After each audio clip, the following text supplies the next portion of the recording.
VCs are paid to be bullish, so they can always find a reason or a sector to be excited. And there is legitimate excitement around, two people I met are obsessed with zkTLS. A couple other people I met are obsessed with this new wave of DePIN and robotics type of ideas. And so there's if you hang out with a VC, they'll tell you some things they're excited about because that's kind of their job. But I think there were lots of depressing conversations as well. And in particular, one theme is that Web3 offers a brand new petri dish. Our job is to buy great tech at great prices. AI is also libertarian, right? Enable a use case that people haven't been able to do today. The next hundreds of millions of players, they will come to the market through mobile. My personal reason why I could be bullish in the next 12 months is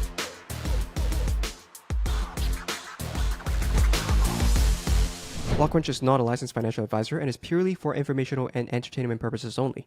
All opinions are personal, and the show may discuss assets that the host or guests have positions in or may be actively buying or selling. All investments carry risk, so consult with a financial professional before making any investment decisions. Hey everybody, welcome back to another episode of the Blockcrunch Roundtable. I'm your host, Jason Choi. I'm the founder of Tangent, where we make founder-driven venture bets and thesis-driven liquid bets. I'm joined once again by my co-host Sanat from Dragonfly Capital to talk about what we saw last week in the largest conference in all of crypto, which is Token2049. Both of us attended the event. Both of us hosted some events there. We got to meet up with a lot of you guys, a lot of listeners of the podcast, as well as our portfolio companies. And we're really excited to dive into some of the things that we noticed. So just to kick us off, Sanat, what were your overall vibes of this Token2049 compared to some of the previous ones that you've been to? I think they were probably better than last year. But Token is always tricky because I feel like Token attracts everyone. Like it attracts the smartest Solana and Ethereum researchers who are doing like crazy ZK stuff. It attracts all the venture capitalists from Asia and from the US. And then it also attracts like Memecoin traders. There's a guy who's pitching me a Web3 resort as I'm on my way to like a Flashbots DE event. It's kind of like a comical mix of things. I think generally people were excited by the recent upswing in price, and we did have kind of the rate cut during Token, which I think helped.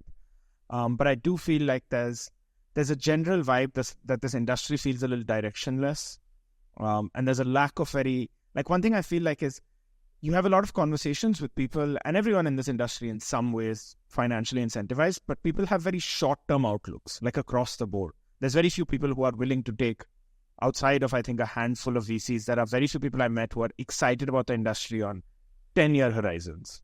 And that's kind of one thing I struggle with. Yeah, I think I kind of got that sense as well. I think if some of the Token2049s were kind of either euphoric or fear, depending on when they happened relative to what's happening in the market, I think this one is mostly described by apathetic, right? Most of the people I talked to were kind of just like, the space kind of shrinking, not a lot of new use cases, all the infra stuff's been kind of overdone. And a lot of the people who did very well financially in the past 2 years, I suspect, are traders who are mostly thriving in a chop type of price environment, which tend to not be people who are long-term investors, right? Because you don't need to really understand what you're trading or investing in to be doing very well. So a lot of the conversations happen to be around price. It could be also, a function of the events that I find myself in. But then there was a very distinct shift in vibes from Token2049, the main event, versus something like Breakpoint, which was a lot more kind of, Solana focused, first of all, because it is a Solana event, but also very application focused. So the first half of the week, I kind of looked at all the stuff happening around me. I saw the KOL awards event. I don't know if you saw that. I wanted to sell everything, and then when I went to Breakpoint, I really wanted to just max long everything. So it was a very binary type of week. Did you go to Breakpoint as well? I didn't actually make it to either of the conferences, but I did. The conference I did make it to was the Network State one on Sunday. But I did have a lot of conversations with Solana people and attended some Solana side events. What would you say was the most represented ecosystem in all the events you met? Like where are all the builders building on? Solana. I think it was undeniable that, particularly if you think of Solana, if you think of Ethereum as inclusive of everything, including the L2s, then maybe there's a bit of a balance. But the momentum and hype around Solana last week was unparalleled, I think.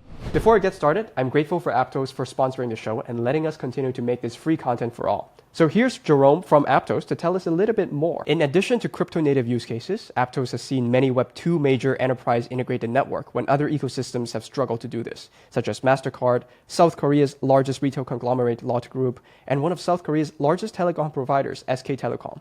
So can you tell us why Aptos is the preferred network for so many of these Web2 conglomerates? So Aptos is a blockchain for the people, built and iterated on by the people. It is completely decentralized, scalable, secure, and open to everyone, Web2 players and their audiences included. So what we focus on is on expanding the builder ecosystem.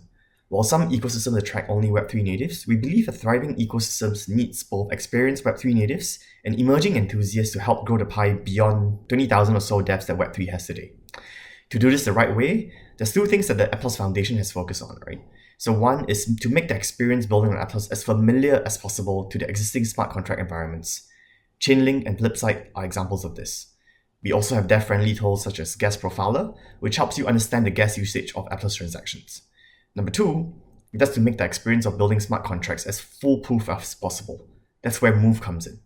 So Move on Aptos, not only is Aptos fast, secure and reliable and cost efficient, but the innovative use of the Move programming language is key. Move on Aptos makes it as easy to build secure, scalable applications as exists in Web2. Safeguards are built in at the blockchain level, so developers only need to worry about creating the best possible experiences that will resonate with their users.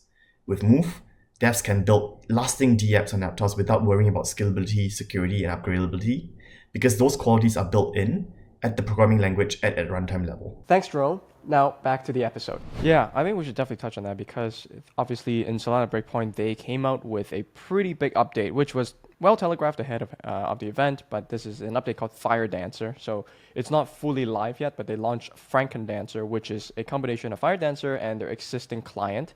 So they're able to run this new client, this completely refactored code base, with 100 validator nodes on mainnet already. And I think during their test environment, they were able to run 1 million TPS as well for Firedancer.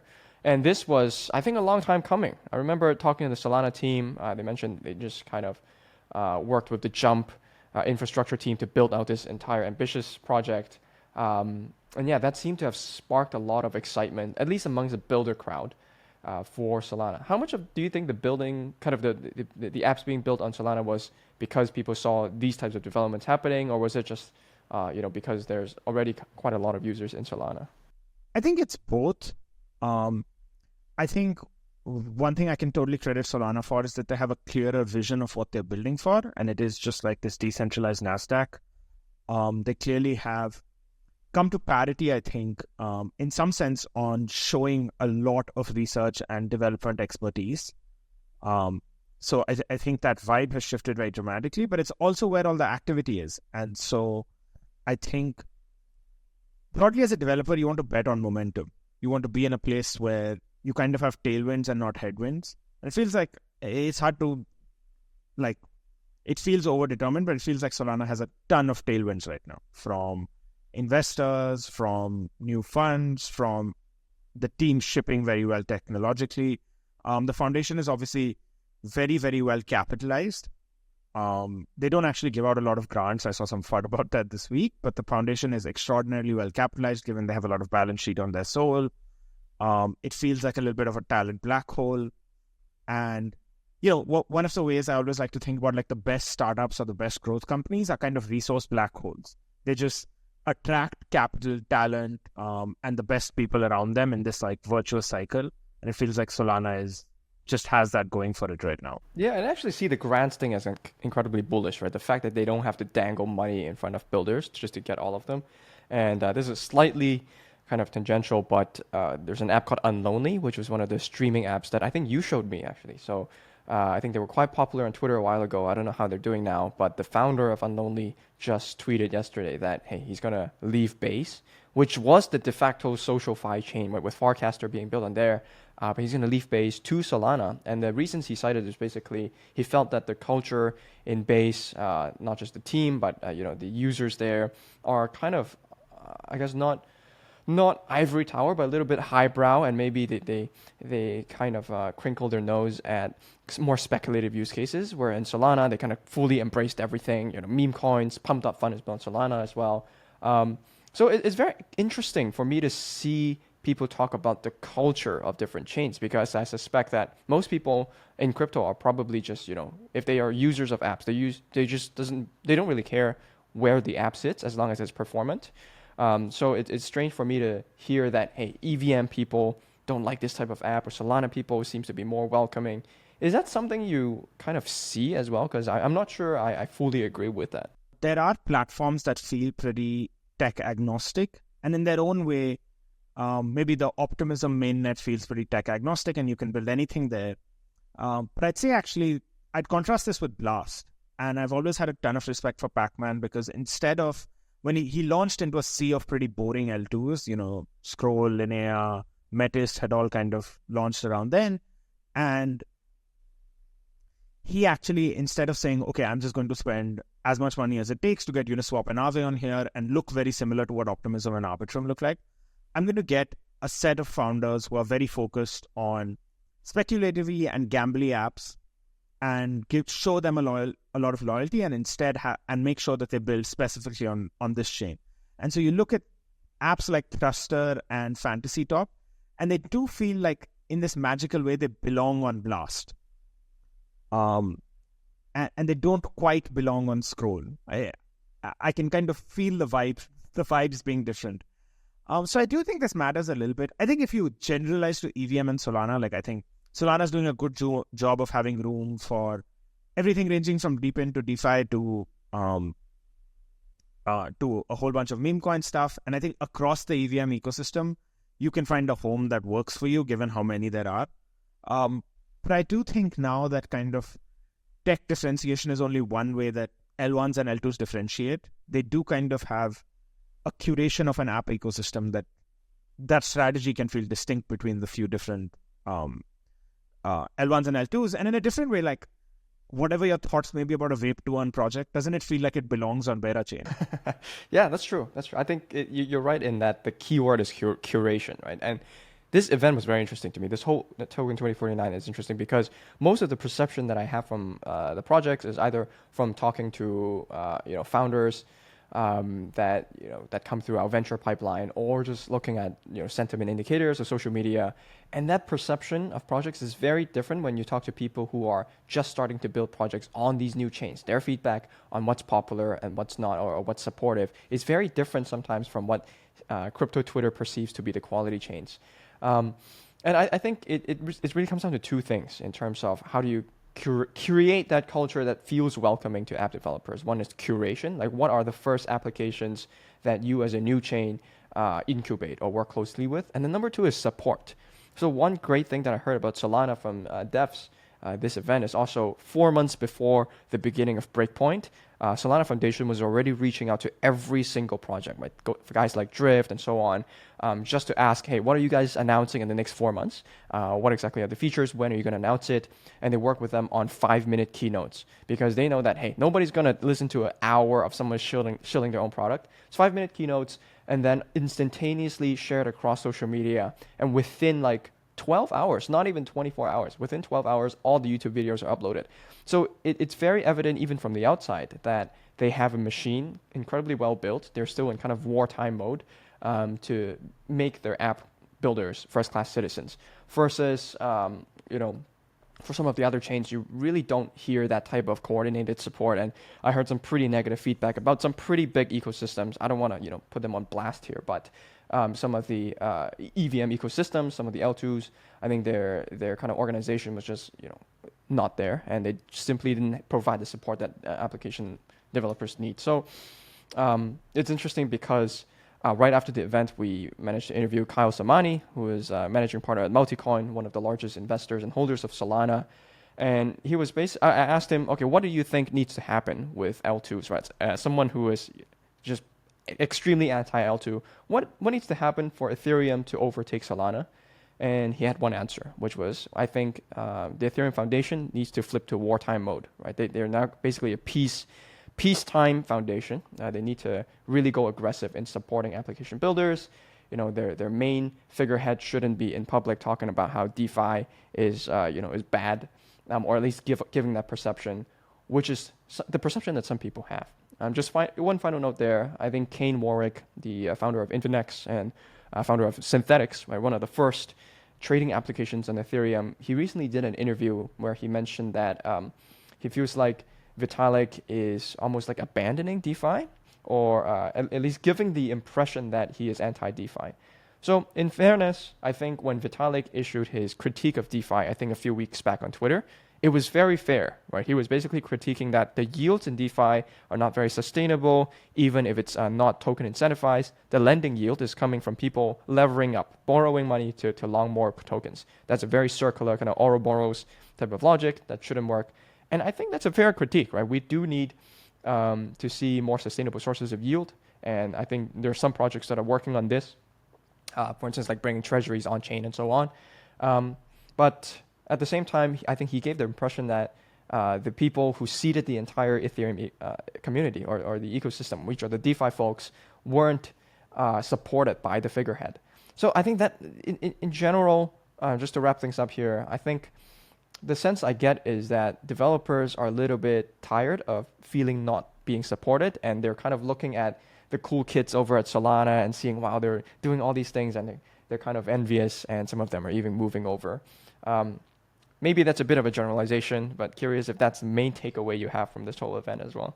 In some ways, yes. I mean, look, I think it's interesting how unpopular Ethereum is right now. Like, I was in a room with 6 people and we were all pretty drunk on Saturday night. And at 4 a.m., I asked the question, if you had to hold something for 20 years, like lock it in a box for 20 years, would you rather own Ethereum or Solana? And every single one of them said Solana. I felt like I had to take the ETH side after all 6 of them said Solana because I asked the question. I think this is true. But I do think you have to shine where your strengths are. And in some sense, Ethereum is a much more decentralized organic ecosystem. And it has kind of created room for people like the founders of Mega ETH and people like the founders of Blast and people like the founders of zk Sync to kind of create their own environments.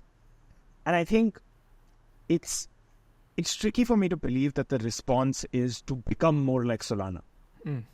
I think in some sense, Ethereum should continue to focus on stuff that makes Ethereum special. I'm not saying like ignore all L1. Like, I actually do like that there's some energy around fixing Ethereum's L1 problems, and I like that Vitalik seems to be taking a more active role. But I do think, in some sense, I also think, like, this is a pretty nebulous thought, but in some sense, as your asset gets bigger and bigger, you become more of a religion and less of kind of an application layer platform. And in that sense, I think Vitalik has to play a role more akin to that of the Pope, while the Solana founders still get to be like startup foundery. So I do think it's a tricky balance. I'm not saying like one is preferred over the other. And at this point, I think Ethereum has a lot of challenges to face from Solana, so I'm not delusional. But I do think the scale of the problem can be a little different given the way the Ethereum ecosystem has developed. Yeah, I think Ethereum just needs a MERT. So for listeners who are not aware, so MERT is the founder of Helios, one of the main RPC providers in Solana, and he's been one of the most vocal supporters of Solana, constantly talking about applications, whereas Toli has been pretty uniform since day one, which is talking about the tech and kind of nerd sniping a lot of really, really smart people. So I think that kind of barbell approach, focusing both on the very deep tech and infra level and talking a lot about the apps and making the ecosystem feels like, okay, no matter whether you are a kind of cryptographer or working on low level infra stuff, or you're an application builder building Memecoins, you'll be supported by the vocal kind of spokespeople of the space. I think that's quite important. I think right now Ethereum does feel very kind of highbrowish in that they're constantly looking for new use cases that are sustainable, which is exactly what we need. But at the same time, I think a lot of the DeFi things that really seeded the liquidity and interest in the space. Right? Maybe long term they don't make very sustainable businesses, but I do think that they also want to feel like they're supported, in the journeys to become more sustainable, right? So there's a lot of interesting thoughts around Solana versus ETH here, and but I think the general kind of conclusion that I had from Breakpoint was that I feel like this whole monolithic versus modular thing, we're probably arriving at the end game of that, like the last inning of that. Beyond this, we're probably reaching the asymptotic limits of what we can push in terms of scalability because we'll be constrained by physics.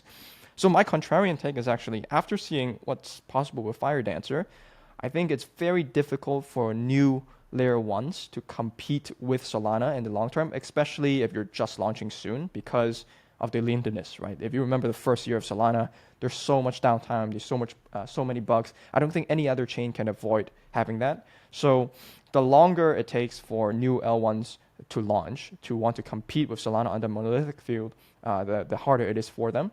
So I do think the next thing that could rival Solana would probably be an L2. Just because I don't think we've really pushed the limits on the L2 front yet, and the value prop of having Ethereum as the ultimate settlement layer that's technically more secure than Solana, I think that hasn't been fully explored yet, which kind of brings us back to Mega ETH as well.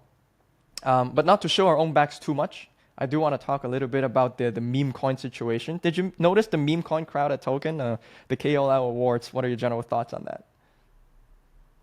Yeah, I mean, it's fascinating. I think there are a bunch of meme coin traders, and they, in some ways, seem to be having more fun than everyone else, if I'm being honest. So I'll grant them that.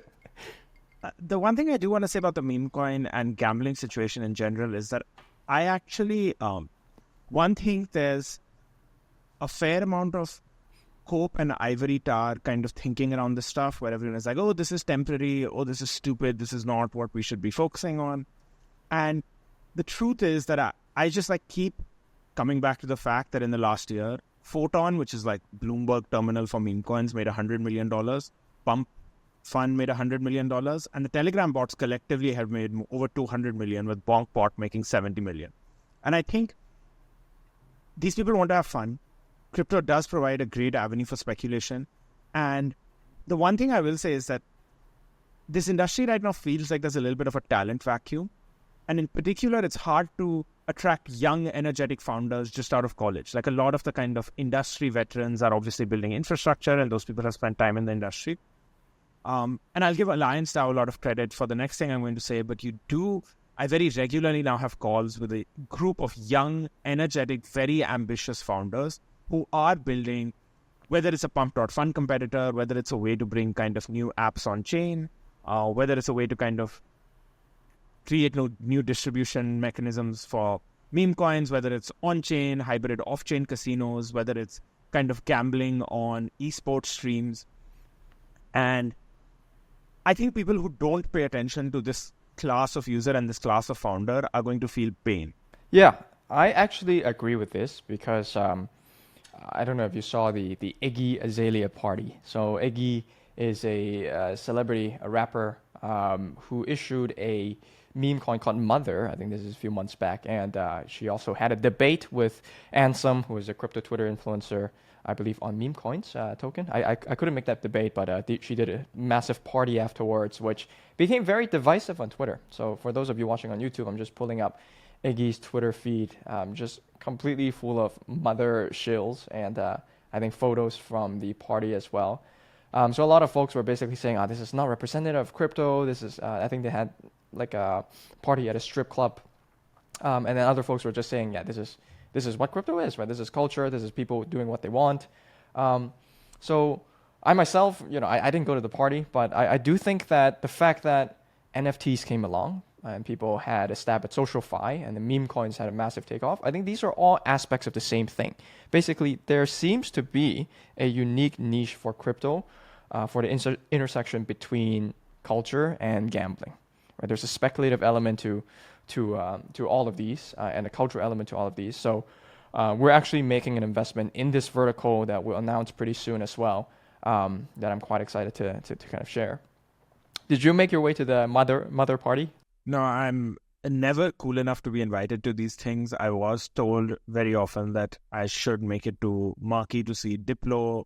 I also had a very close friend who does a lot of the best events in crypto, and she said Jason Derulo was like frantically texting her saying, hey, can you find someone to pay me $100K to get into some event? Like I said, it's a comical part of the industry, and I don't think I'll ever belong at one of these parties. But for me, I just keep looking at the fact that the people at that party are the people paying $100 million to trade on Photon, and I'm excited about the founders who are building for that class of activity. Yeah, it's pretty nuts. I think some of these parties cost. I heard Shuffle, the online crypto gambling website, paid like $500,000 to throw a party. I think some folks on our team went, but I'm just not made for clubs, so I just skipped out on that. Yeah, but okay, so that's all on meme coins. I think Mother was the highlight. It showed up in the price as well. For those of you guys who are trading this, at home, it's pretty interesting to see a lot of the meme coin traders in person. I think it's a completely different crowd than the crowd you see at Breakpoint and even the crowd you see at some of the other events. Speaking of different crowds, let's talk about VCs. So you and I co-hosted an event together, so Tangent and Dragonfly. We got to catch up with a lot of our portcos and some of the other VCs that we co-invest with, maybe at times compete with as well. What is the general kind of takeaway from these conversations? Like, are VCs doing well? What are they focused on? What are, next things on the horizon? VCs are paid to be bullish, so they can always find a reason or a sector to be excited. And there is legitimate excitement around, two people I met are obsessed with zkTLS. A couple other people I met are obsessed with this new wave of DePIN and robotics type of ideas. And so there's, like, if you hang out with a VC, they'll tell you some things they're excited about because that's kind of their job. But I think there were lots of depressing conversations as well. And in particular, one theme is that, crypto venture funds that raised in 2021 raised very large funds when you raised in 2021, 2022. And I'm friends with lots of young VCs. And if you're kind of a young VC and you haven't quite made it to like general or managing partner yet, and your fund is raising another fund, and it's quite apparent that even the best funds are raising funds that are smaller or as big as their previous funds, just to say the quiet part out loud, that's like probably a bad sign if you're trying to become partner. Like, the fund has to get bigger, more economics have to be generated for this industry to create room for more VCs. And so at a very personal career level, and this may not be so interesting to people, but I do think there's a lot of young VCs in this industry who feel like there's a lack of tailwinds in venture capital. Like, if your fund is raising smallish funds, if you made a lot of investments in 2021 and 2022 that are not looking so great right now, it's a pretty painful part of the industry to be in. And so, I don't know, lots of conversations with people who are like, okay, I enjoy my job and I enjoy backing crypto founders, but I'm not feeling like the macro climate for being a venture capitalist and seeing a lot of growth opportunities in this industry. And so those conversations were actually quite painful and interesting. Yeah, I think from a purely financial returns perspective, or from a kind of your personal financial returns perspective, probably doesn't seem like it's the best time to be a crypto VC for many. But I actually think crypto VC is probably the best funnel if you want to be a founder or builder in in crypto, just because of the regulatory kind of uncertainty around being a founder, right? Because I just heard when I was catching up with another founder that there was a pretty big on-chain options exchange. I don't know if I should name them, but if you guys were around during DeFi summer, you probably know, because there's not only so many. They were backed by a very big VC, and the founders basically, because they're based in the US, they were subpoenaed with by the SEC, and they had to settle with the SEC. And basically, the founders are not allowed, as part of this deal, to ever work in crypto again. So, like, and these guys were just fresh college graduates, and they're treated like they are hardcore criminals, just banned from, this entire industry before the career even begins. So, as young people entering the industry, they see this. They see just how hostile, especially in the US, regulators are against crypto. And it's very scary for them to dedicate a career to this, especially if you're a very sharp technical talent. You have other options, right? You can go into AI with all the prestige, probably better pay, without facing, the risk of Gary Gensler kicking down your door and, killing your career overnight. So for people who are still ideologically driven and they're still interested in crypto, I think VC is actually a good way for them to not face so much regulatory kind of risk and still get exposure to all these founders and learn about the space before they kind of pick their bets. So I still think it's actually a kind of safe-ish stepping stone, just because there's more clearer regulations around fund management industry, licensing. A lot of funds are basically registered investment advisors. There's like basically 100 years worth of history on what is the proper way to do business versus jumping straight to a founder. So if you are out there listening, you're curious to explore the space, you're a little bit scared, especially if you're in the US, I think joining a VC fund is probably still one of the better things for you to do. And then I guess in terms of like verticals, you mentioned that people are interested in zkTLS. So I'm pretty smooth-brained on this. Can you give us a short download on what exactly that means?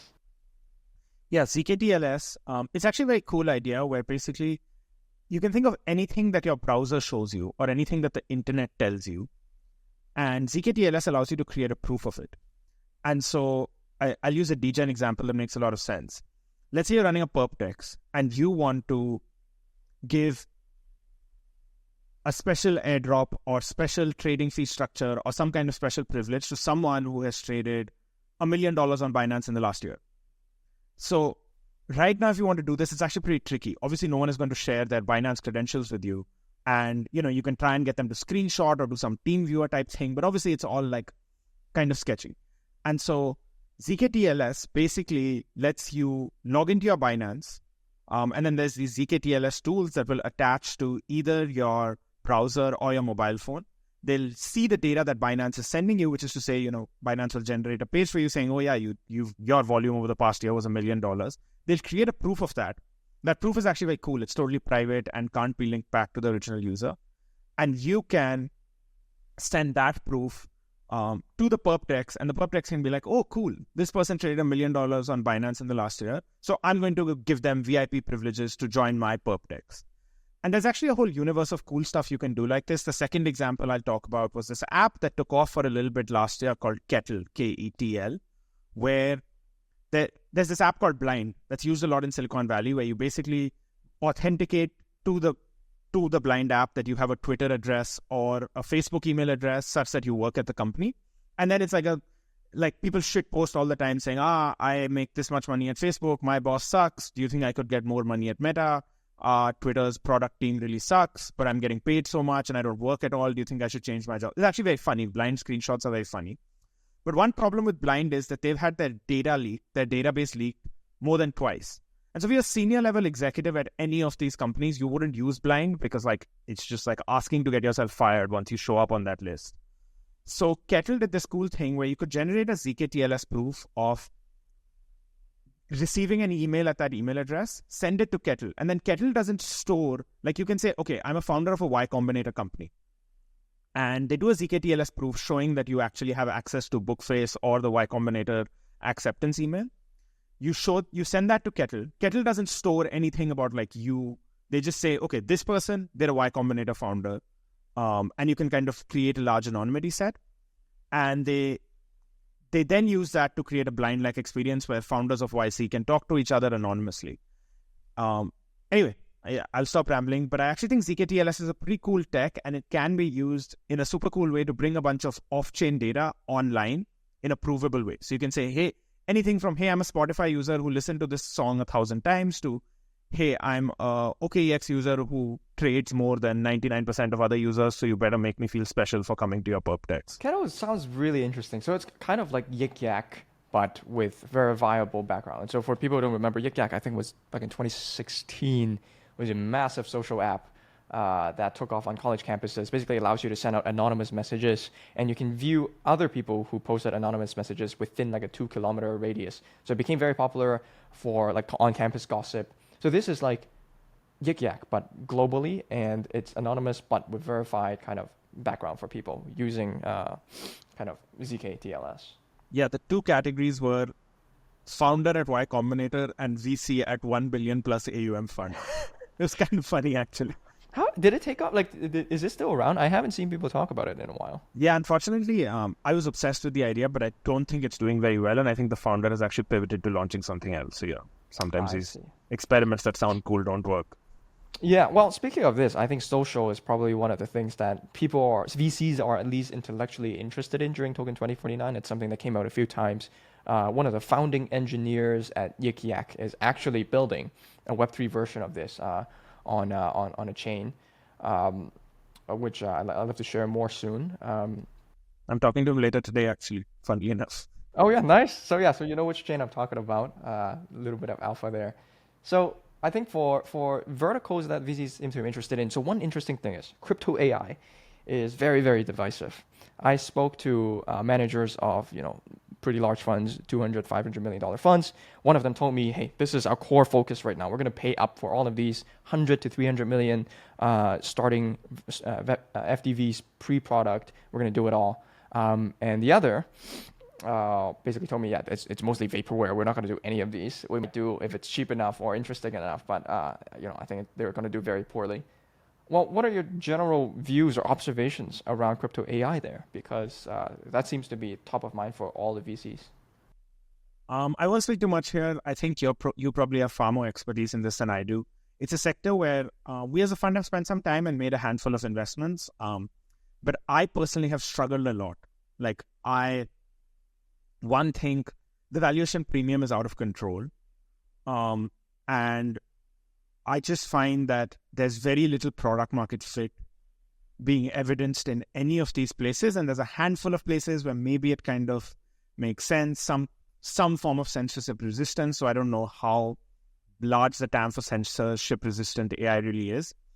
And one challenge I have with this industry is that I still have a handful of friends who are actually doing very well in Silicon Valley and part of the real AI world.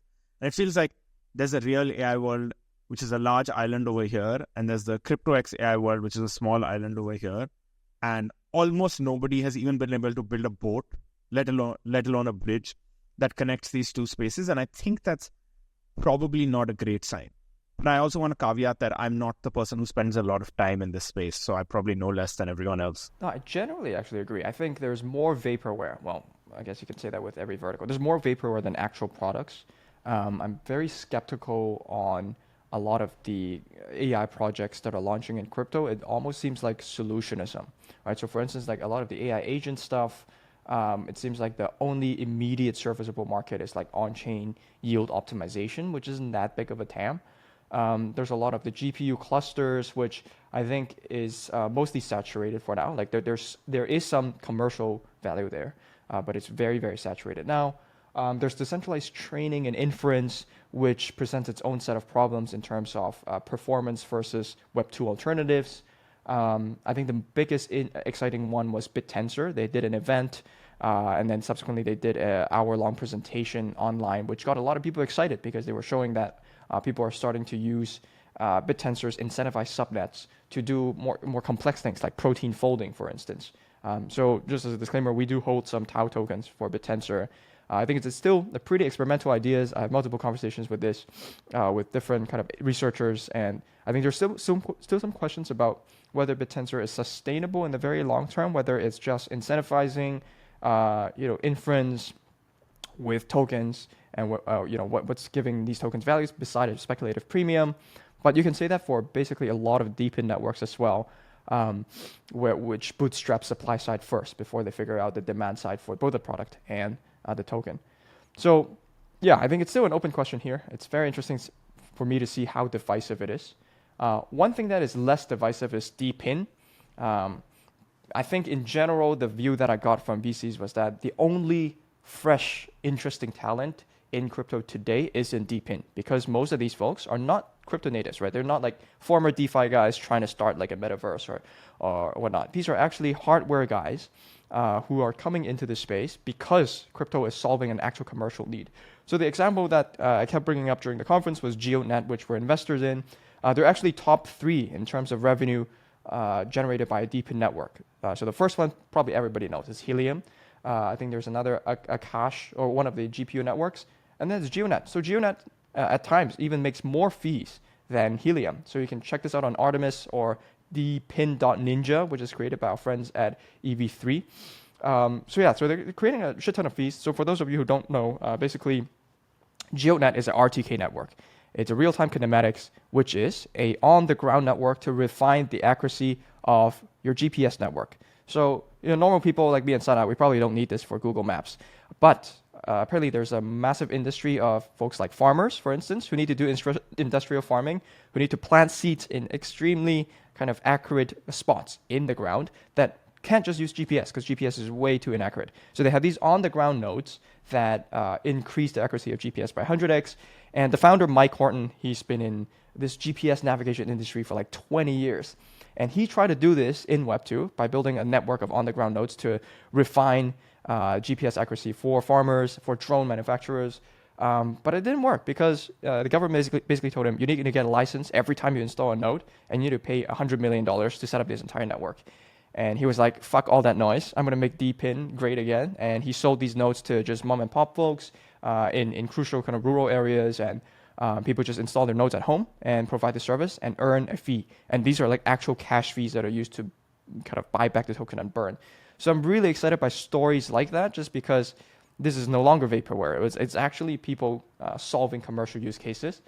Now, the general perception from VCs, however, is that a lot of the tokens that are live are extremely illiquid, so they can't even participate if they want to. But that is an area that I feel like VCs are paying attention to more and more so compared to any of the last events.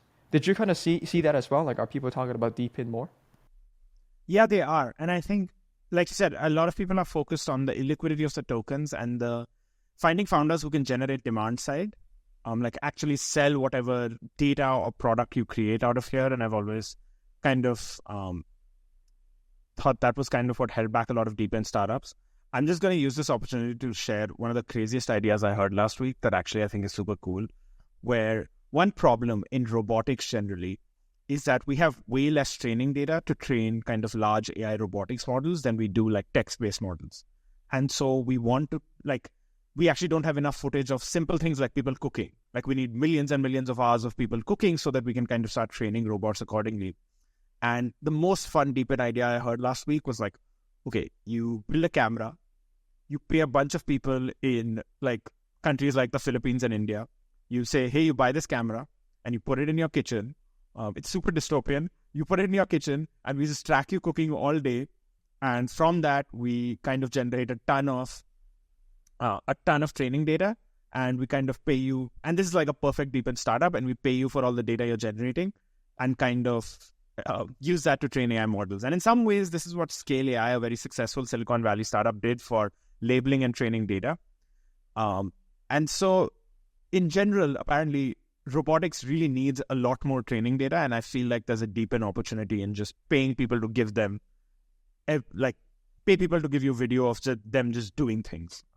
This is the wildest startup idea I heard last week that I thought was definitely somewhat credible and in the big if true category, though it is a little dystopian. Is this the one with, I don't know if they want us to share the name, but is this the one with the brain in like a robot's body for their logo? The person who told me about it, like, didn't name a specific startup. He said he's looking for someone building this, so maybe there's some matchmaking you can do. Oh, okay. We can connect offline on this because I literally am looking into a project doing exactly this right now. Okay, so that's on the VC side. On the trader side, I don't know if you got to hang out with a lot of traders, but I was very fortunate in that I was invited to a drinks with some of the largest sex traders. So these are the folks who are swinging like $30 million positions on Binance, and these are a lot of the anons that I would not dox here, obviously, but these are the bigger kind of anon accounts that are sharing the P&L and so whatnot. And from that event, there's like a dozen of them, and I think the general sentiment is that this was the hardest market by far for anybody to trade since like 2018. The P&L correlation for everybody is much lower than past cycles, where, because every coin was up, basically, unless you're really fucking up, you're making money. This time you have, even amongst the top like 1% of like Binance, Bybit leaderboards, there are folks who are having a great time and folks who are having a really bad time. And I think the reason why this was happening is because a lot of the things driving markets this time aren't just crypto native ideas, right? They're not just catalysts for specific coins.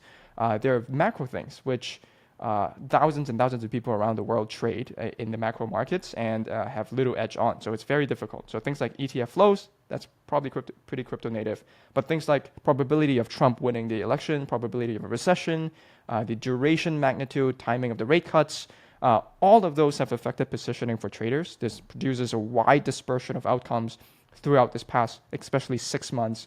So the sentiment also was that you can't dream. people who were holding coins for more than 6 months just lost money. And what this created was that cynicism, right? Everybody knows the next guy is going to sell. So people see this as a game of musical chairs instead of investing in the future. And you kind of saw that in price action as well, right? Over the past 6 months, the kind of local top swap price just started trending down more and more because a lot of these traders are trying to front run each other. So it felt like it's a very strange vibe because everybody is so nice and so friendly, but you also know they are extremely PvP and just duking it out in the order books. I don't know if you got a chance to catch up with some of the liquid funds, but how are they doing? Sounds a lot like what you said.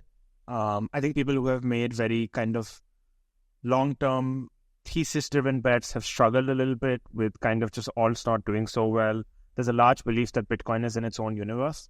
One exception is anyone who bought TON at any point in the last 2 years is having the time of their life. Outside of that, I don't have a lot more to add, honestly. I think you probably spend a lot more time with the sharpest traders in the space. Yeah, let's jump over to the founder side then. I know you want to talk about Hyperliquid because it seems like there was a lot of interest there. So what's going on over there?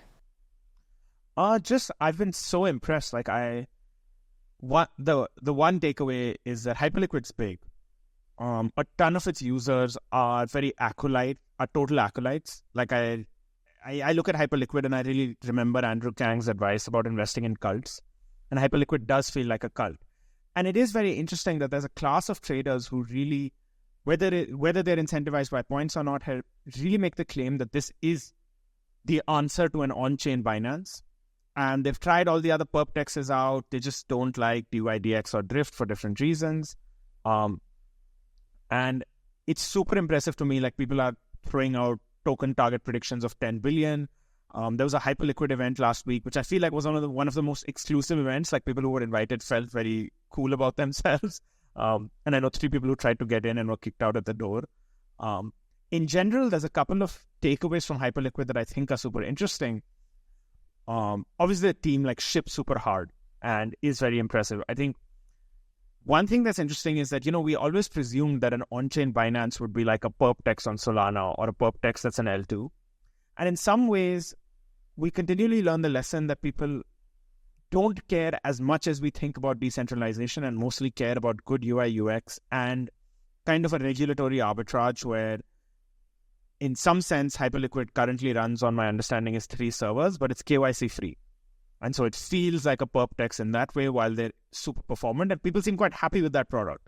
There's very few people who are like, oh, no, I need to trade on like a perp dex on Solana so that like it's more decentralized. And that's always kind of an uphill battle for founders who are in that category. The second thing that's interesting is just how much scope there is from VCs. Because Hyperliquid kind of has taken no outside capital at all. And I know so many VCs who are coping so hard and many VCs have tried to kind of invest in this platform in many different ways. And it's interesting to see just like that I think a lot of the community excitement actually comes from that. And in some sense, I do think it's worth pointing out that Jupiter and Hyperliquid are kind of these special, when the Hyperliquid token comes out, are kind of these special tokens that exist in their own universe where they release some amount of float, but the rest of the float just sits on kind of the organization's balance sheet. It can be burned, it can be used to incentivize users. But unlike all other tokens where there's kind of a team, there's a large cohort of team and investors who are vesting all the time. I think these tokens are just kind of have such different supply dynamics that the market is super, super hype about them. I think the next step is I'm very curious to see what happens when the token comes out, because in some sense, perp dexes feel like you're kind of playing a game of whack-a-mole. Like initially it's GMX, then for 6 months it's synthetics, and then at some point Drift takes some point DYDX starts winning, and there's never been a clear winner. For right now, it feels like Hyperliquid is a clear winner, but I think post-token launch is when we'll really see how much of that activity is sticky.